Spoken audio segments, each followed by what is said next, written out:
સુરતમાં અસામાજિક તત્વો સામે ડીસીપીએ વિશેષ પેટ્રોલિંગ શરૂ કર્યું। લિંબાયત અને ઉધના વિસ્તારમાં બાઇક પર પેટ્રોલિંગ।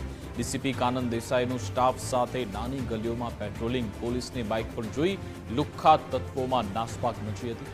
પહેલીવાર મહિલા ડીસીપી દ્વારા બાઇક પર ગલીઓમાં પેટ્રોલિંગ કરાયું। ઉધના લિંબાયતમાં વધતી ગુનાખોરીને લઈ કાર્યવાહી।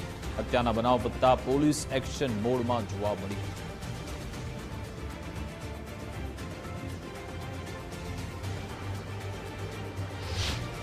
છેલ્લા 2 દિવસમાં અમે લિંબાયતમાં અને ઉધના પોલીસ સ્ટેશન વિસ્તારમાં વ્હીકલ ચેકિંગ 5:30 થી લઈ અને 9:30 સુધીનું અમારું વ્હીકલ ચેકિંગ હોય છે। 9:30 પછી 10ની આસપાસ 10 વાગ્યા પછી અમે જ્યારે 11 વાગે બજાર બંધ કરવા માટે જઈએ છીએ ત્યારે તમામ વિસ્તારમાં ખાણીપીણીના બજાર જે ન્યુસન્સ બેઠા હોય છે, જે અસામાજિક તત્વો બેસેલા હોય છે, એ લોકોને અમે લોકો ત્યાંથી લઈ અને અટકાયતી પગલાં પણ લેતા હોઈએ છીએ। અને રાત્રે 11 વાગ્યાથી લઈ અને રાત્રે 1 વાગ્યા સુધીનું પણ અમારું પેટ્રોલિંગ અને વાહન ચેકિંગ ચાલુ હોય છે। જગ્યાએ અમે 2 વ્હીલર પર પણ પોલીસ જાય છે અને અત્યારે અમારું પેટ્રોલિંગ કોન્સ્ટન્ટલી ચાલુ છે।